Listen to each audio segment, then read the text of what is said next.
Hello, everyone. Today I'm going to be talking to you about what I'm doing with my project.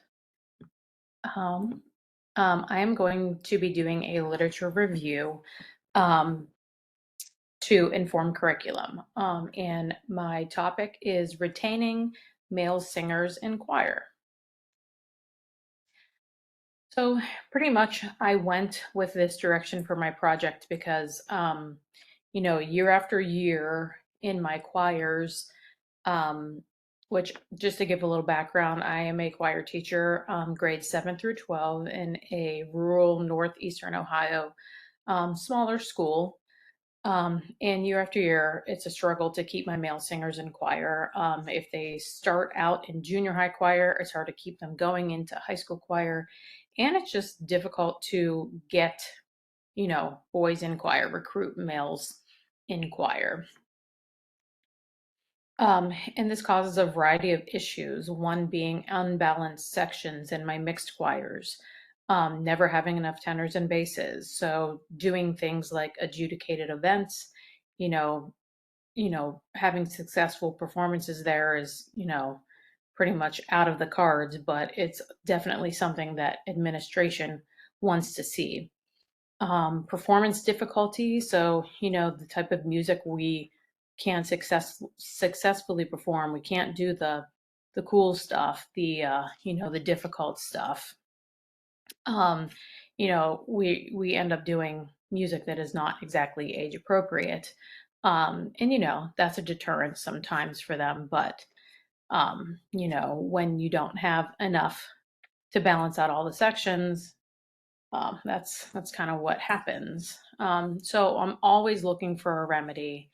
Um, every year I'm like, okay, I'm going to try this year. All right, this year, all right, that didn't work. What can we do different this year to fix this? So the research question I came up with for this project, how can I modify my choir curriculum to better instruct my male singers in hopes of retaining more male singers in choir? So, what does the research say? I have 6 articles here that I am going to briefly discuss, what is discussed in those articles. So, the first is titled It's a Metamorphosis Guiding the Voice Change at the American Boy Choir School. So, basically, Kennedy, the author here, does interviews of boys at this American Boy Choir School. And she realizes that they all talk about the same types of things, but all have very different experiences. So, um, just like the psychological issues associated with the male voice change, um, different practices, best practices that have helped them through the voice change, and things like that. So just personal, accounts of each student. And it really, the takeaway from that is that each kid's experience with voice change and just singing as a male is very different. Next, Rollo Dilworth, his article Working with Male Adolescent Voices in the Choral Rehearsal, a survey of research-based strategies.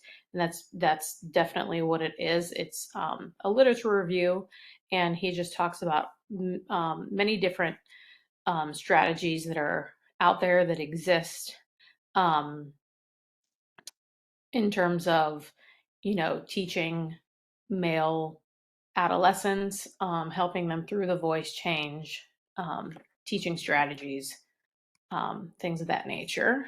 Next, we have I'll Sing with My Buddies, Fostering the Possible Selves of Male Choral Singers. This talks about a specific program that was created called Possible Selves, and it wasn't a music program, but Freer suggests using this in the choral world. And pretty much, just like helping males develop an identity that includes them as being musicians and them being singers, and that it's a positive thing. Next, we have How Can I Keep Them Singing? Exploring Tumult and Strife in Male Adolescent Voice Change. And the biggest thing in this is Henwood breaks down the male adolescent voice change into 5 specific stages. And he believes that boys having a really deep understanding of what is physically happening to them during the voice change helps it become more of a positive experience, and just looked at as a process rather than this, like, awful thing that they have to go through. And then Koza wrote The Missing Males and Other Gender Issues in Music Education, Evidence from the Music Supervisor's Journal, 1914 to 1924. So she's looking at the Music Supervisor's Journal, and she's looking at all things gender related, and any mentioning of gender in music. And she finds that um, it talks much about, it's trying to advertise music and singing as a great thing for males, great career opportunities, great for character development, things of that nature. And she does notice that there isn't much mentioned about women in music. And that just kind of shows that gender issue of just in society of males seeming more important than females. And that's definitely an issue that is, um, occurring in music as well. And she discusses that. Sorry, my kitty really wants to be in this video, but I'm not letting him.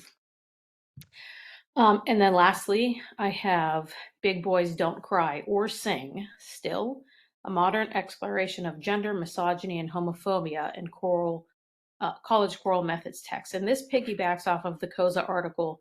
They do the same type of study, but on more modern texts. I believe this is 2016, and they're looking for any changes from what Koza found to what exists today, um, in terms of boys singing and gender stereotypes and things of that nature. So the themes that I have come across here in the readings, there are definite um, gender stereotypes in music, and that definitely affects boys' perception of singing in school choir.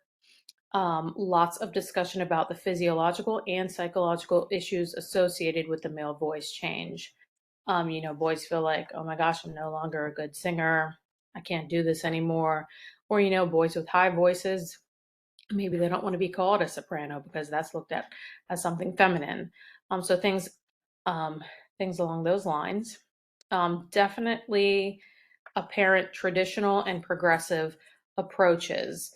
Um, a lot of progressive views, they are trying to make singing and voice parts like very gender neutral rather than your traditional soprano, alto, tenor, bass, female, female, male, male voice parts, taking a more gender neutral approach to that.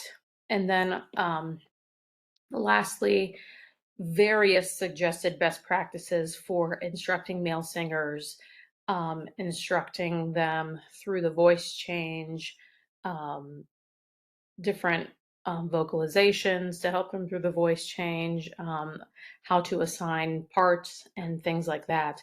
So pretty much my job now is just going to be, tying all these things together and deciding what I am going to be using and what would work best for me in my teaching. So I want to wish everybody good luck on their capstone projects, and thank you very much.